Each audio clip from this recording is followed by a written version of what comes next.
Fala aí, galera, beleza? Então, vamos aí pro tema agrotóxicos. A gente vai falar sobre agrotóxicos, que é essencial para vocês entenderem muito da realidade, né? No caso da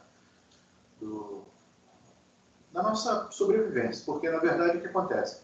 A gente estava antes, na etapa anterior, a gente trabalhando com a ideia do aumento da produtividade e com uma demanda social, né? E agora a gente vai continuar nessa pegada, tá?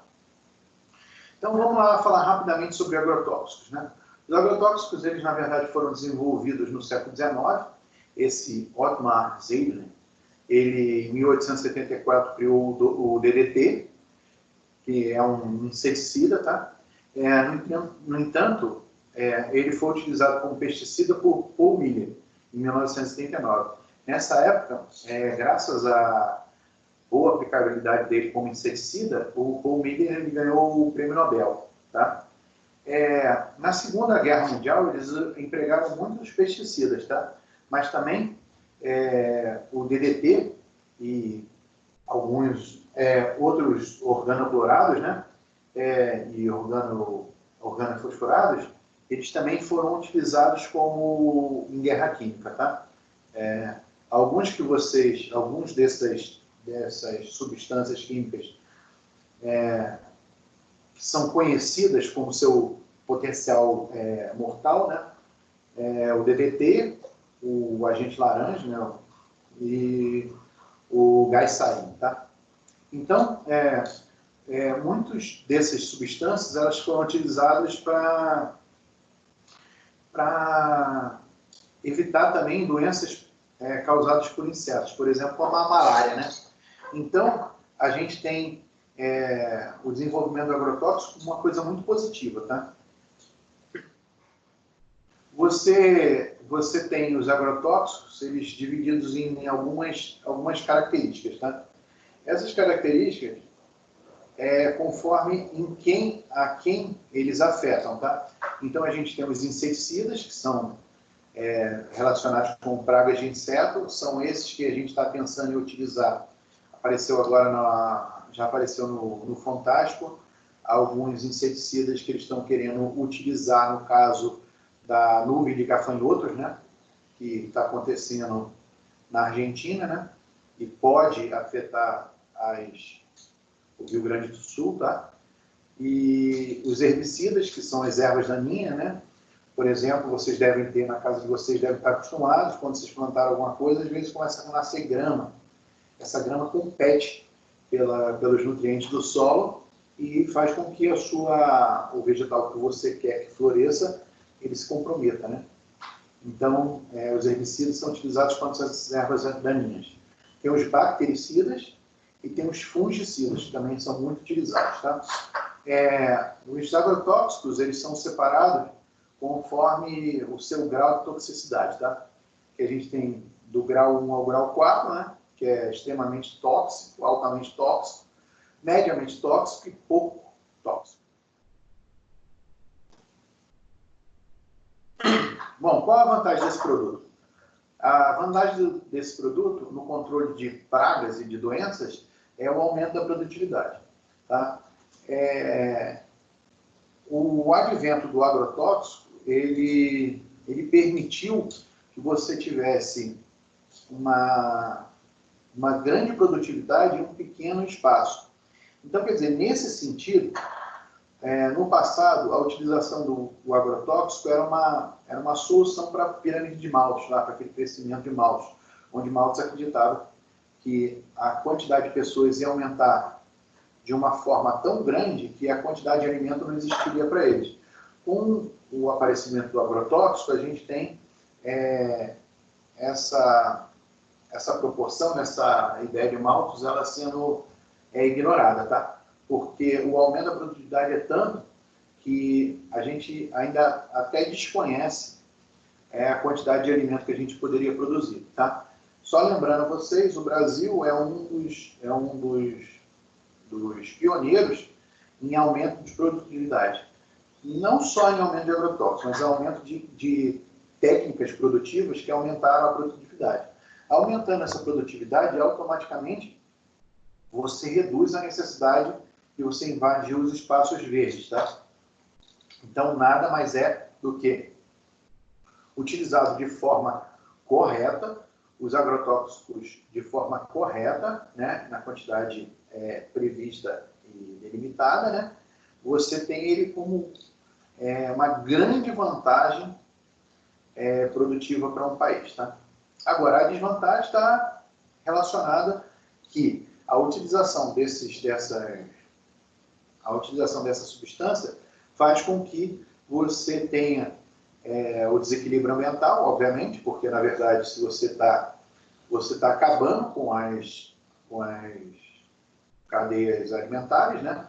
Porque, por exemplo, se você tem o gafanhoto que comeria aquela lavoura, e você mata o gafanhoto, obviamente, você vai ter um desequilíbrio ambiental. No caso, um desequilíbrio ambiental do seu lado, né? Você vai produzir mais aquele vegetal que seria comido pelos gafanhotos, entendeu? Mas aí você mata os gafanhotos, mata os pássaros que comem os gafanhotos e assim sucessivamente, tá? E ainda você tem as doenças, né? O caso da utilização do agrotóxico de forma desordenada, ele pode gerar muitas consequências negativas, tá? Várias doenças. E aqui a gente tem um gráfico que... Aqui a gente tem um esqueminha, né? Agora, a gente tem um esqueminha que mostra o seguinte, a utilização do agrotóxico acaba contaminando não só a lavoura, mas também o solo, e às vezes, dependendo de como isso acontecer, ainda pode contaminar os recursos hídricos, tá? As águas do subsolo. E a volatilização, quer dizer, parte desse agrotóxico, ele volatiliza, né? Quer dizer, ele vira gás, né? E esse gás pode ser transportado. Tá? E aí, a gente tem os órgãos que trabalham com o controle desses agrotóxicos. O Ministério do Meio Ambiente e o Ministério da Saúde, eles buscam alternativas, tá? Para que a utilização de agrotóxicos seja cada vez mais reduzida. Tá? A gente tem um estímulo da população, né, a população normal, de utilização de produtos orgânicos, né, produtos que não usam esses agrotóxicos. Tá? Só que, em larga escala, esses produtos têm um valor agregado muito alto. Tá? Sem dizer que os produtos que não utilizam agrotóxicos, eles são menores e com uma estética, né? Quer dizer, visualmente ele não é tão bonito quanto os produtos que utilizam agrotóxicos. Isso aí a gente entra de novo naquela questão da nossa perspectiva, do nosso consumo, se o nosso consumo não zelasse tanto pela beleza do alimento, talvez a utilização de agrotóxicos fosse reduzida. Tá? Se a gente aceitasse os morangos naturais e não aqueles morangos frutos de agrotóxicos, talvez produziria assim, mais morangos sem agrotóxicos. Tá? Mas a gente tem um grande problema relacionado ao agrotóxico, está relacionado à fiscalização. Tá? A fiscalização de grandes lavouras é mais fácil, tá? Mas a de pequenos produtores já é mais complicado. Eu vou falar isso mais na frente. Tá? A agência que controla a utilização de qualquer substância é a Anvisa. Ela é a mesma que tem alguns conflitos em relação agora à utilização de vacinas ou de medicamentos, como a cloroquina, ou como as vacinas que vêm da China, entre outros. Né? Então, na verdade, é ela que vai avaliar e vai definir quais desses agrotóxicos podem ser utilizados. Tá? E a Anvisa ela tem um programa que chama-se PARA, né? Que é o Programa de Análise de Resíduos Agrotóxicos. Tá? E ela tenta respeitar tenta fazer com que os produtores façam esse LMR, que é Limite Máximo de Resíduo Permitido.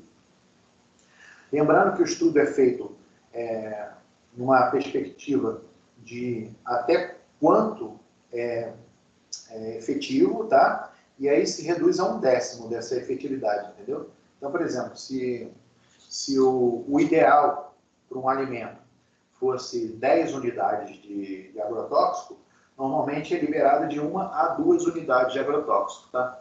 De forma que a utilização do agrotóxico ela é reduzida e ela permite com que alguns produtores que utilizam em excesso, eles evitem os problemas do uso de agrotóxico, né? Aí vocês veem que o problema está na honestidade, né? Se todos os agricultores fossem mais honestos, talvez a quantidade seria um pouco maior e as consequências para o meio ambiente, para as pessoas, seriam menores. Então, aqui a gente tem a Organização Mundial da Saúde, ela define 20 mil mortes por ano devido ao consumo de agrotóxico de forma equivocada. A gente tem quais as principais consequências da utilização do agrotóxico de forma errada, né? É o câncer e a paralisia, problemas neurológicos e cognitivos, né? Dificuldades respiratórias, que acontecem muito com os produtores, irritação na pele e alergias, que são as mais comuns, tá? Aborto e má formação do feto, relacionada à magnificação trófica, a gente já trabalhou da outra vez, e os trabalhadores rurais que não utilizam os EPIs, né? Não utilizam a vestimenta correta e as proteções, né? São os mais afetados, tá? Mas a gente tem ainda a magnificação trófica. O maior exemplo que a gente tem de magnificação trófica, que se vocês lembram, de contaminação das cadeias alimentares, é o DDT. O que acontece? O DDT, ele fica na base da cadeia em pouca quantidade, mas ele vai passando na cadeia alimentar até o topo de cadeia, gerando consequência mais negativa no topo de cadeia. O DDT, que foi aquele que eu falei para vocês que foi produzido lá antes da Segunda Guerra Mundial, ele é o mais utilizado para comprovar a magnificação trófica, ele e os metais pesados. Então, quer dizer, a utilização de alguns agrotóxicos, principalmente os organoclorados, eles se mantêm nas cadeias tróficas durante muito tempo. Por isso que eles são os mais proibidos, tá? E os que são utilizados para a gente explicar como o agrotóxico pode fazer mal. Tá? Aqui tem uma lista, essa lista é autorizada a cada 3 ou 4 anos, e a gente tem o pimentão, dá para ver o pimentão, morango, pepino, alface, como aonde a gente consegue mais resíduos de agrotóxico. Então, automaticamente, você precisa tomar muito cuidado com esses alimentos, tá? E o alimento que a gente não encontra resíduo é a batata. Agora, vamos pensar vocês exatamente com a questão estética, né, da beleza. A batata, quando você olha a batata, você não liga da batata, está cheia daqueles pontinhos, quer dizer, daqueles olhos, né? Eles chamam o olho da batata, que tem aquele monte de olho. Você não liga muito para essa quantidade de olho. Mas, por exemplo, um morango pequeno já não te agrada. Ou um pepino murcho, um pepino escuro, um pepino pequeno. Um pimentão pequeno, tá? Então, muita da relação entre a utilização de agrotóxicos está relacionada com a forma com que o consumidor vê o próprio alimento, tá? Mas só para vocês ficarem mais preocupados, vocês têm que ficar preocupados mais com esses primeiros lá, que apresentam mais resíduos, e menos com os últimos, né? Que, graças a Deus, a gente tem o feijão e arroz, que é o que mais é utilizado, tá? A forma de aplicação do agrotóxico também tem a ver com a sua relação com o aparecimento de doenças e com os problemas ambientais, né? Quando o produtor ele utiliza essas formas rudimentares, né, que é a aplicação local com o borrifador, né, o perigo está muito mais relacionado com o aplicador. No caso aí, ele não está usando nenhum tipo de EPI, né? Nenhum tipo de vestimenta que proteja ele do agrotóxico. Por isso que a maioria dos agricultores, principalmente os pequenos agricultores, eles têm uma grande incidência daqueles problemas que a gente falou, dos problemas de saúde, tá? E a aplicação por aviões, ela é proibida, né, no Brasil há muito tempo, por causa que acontece o seguinte: o avião, mesmo ele voando muito baixo, você vê que ele voa muito baixo, e quando se você for ver vídeos da aplicação, ele talvez voe mais baixo ainda do que você está vendo aí. O problema é o seguinte: é a grande quantidade que o pessoal acaba usando de agrotóxicos nesse tipo de aplicação aérea, né? E o grande problema é que o vento faz com que esses agrotóxicos se espalhem muito mais. Então, muitas das vezes, o agrotóxico não fica limitado à propriedade do aplicador. Ele vai para outros ambientes, inclusive em ambientes naturais, gerando, por exemplo, a morte das abelhas. A morte não só das abelhas, mas de insetos normais, por exemplo, das florestas. Então, quer dizer, se você tem uma área verde em volta da propriedade, ela pode ser muito comprometida quando ela tem a borrifação, né? Ela tem aplicação através de aviões. Lembrando que no Brasil ele é proibido, mas, por exemplo, Uruguai, Argentina, Paraguai, ela é permitida. Muitas das vezes, às vezes, nas camadas limítrofes, a gente tem a gente tem problemas por causa disso. E lembrando que no sul que está a maior morte de abelhas, né? Então, ela pode estar relacionada a esse tipo de aplicação de forma ilegal pelos produtores rurais, mas como dos seus vizinhos também, tá?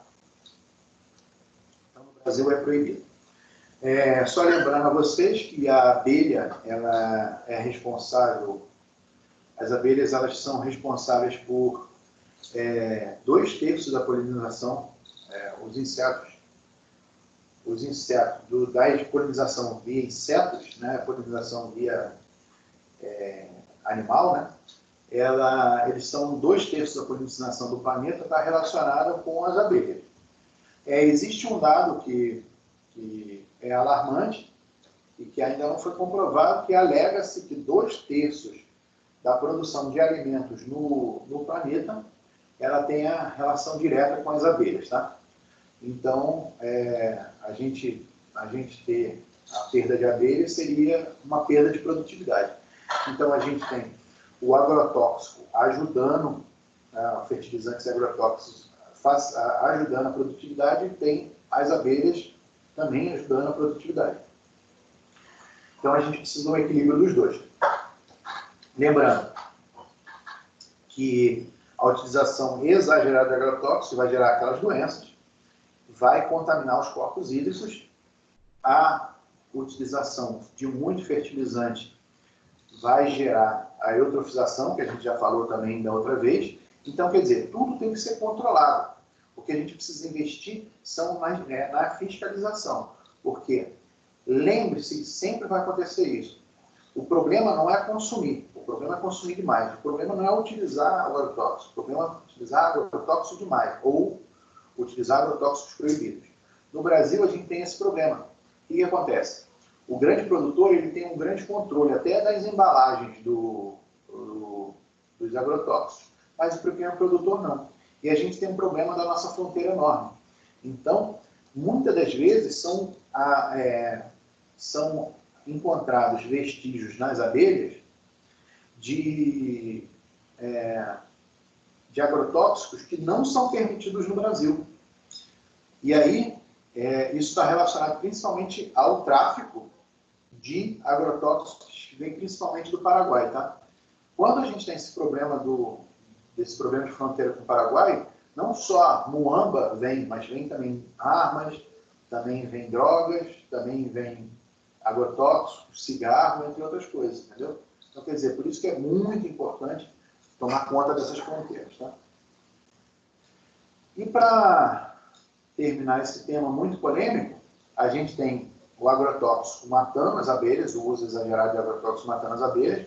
A gente tem os agricultores provando, através de universidades, que a aplicação correta de agrotóxicos não causa a morte das abelhas, tá?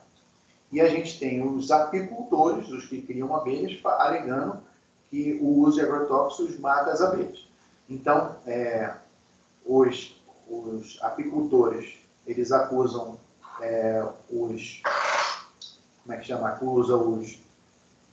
os agricultores que se defendem, tá? Mas a gente também tem um outro problema que a gente também tem que estudar, que a gente tem que refletir. São o problema das abelhas apicais, né? As abelhas que são as abelhas que produzem mel e, na verdade, são abelhas trazidas de fora, né? E essas abelhas, elas competem pelo néctar, né? Com as abelhas locais. Então, quer dizer, a gente tem claramente o desaparecimento das abelhas nativas, tá? Então, o foco na pesquisa de agrotóxicos contra abelhas está muito mais relacionado às abelhas de produção de mel. E aí, a gente fica pensando de como a ciência, ela também é direcionada, né? A gente tem a ciência protegendo os agricultores, a gente tem a ciência defendendo os agricultores, defendendo os apicultores, tá? E pouca ciência defendendo as abelhas naturais, né? Que lembre-se que as abelhas naturais que deveriam ser preservadas, né? Conforme a gente fica pensando, e não as inseridas de forma artificial no Brasil. Então, vamos lembrar que a gente tem que ter a capacidade de ser um ser humano crítico, e eu vou disponibilizar para vocês bastante coisa para vocês gerarem a opinião de vocês. Tanto a posição dos apicultores, a posição dos agricultores, como os debates relacionados a isso tudo, tá? Então, valeu, pessoal. Um grande abraço para vocês. Espero que seja bem produtivo essa semana, tá? Um grande abraço aí, galera.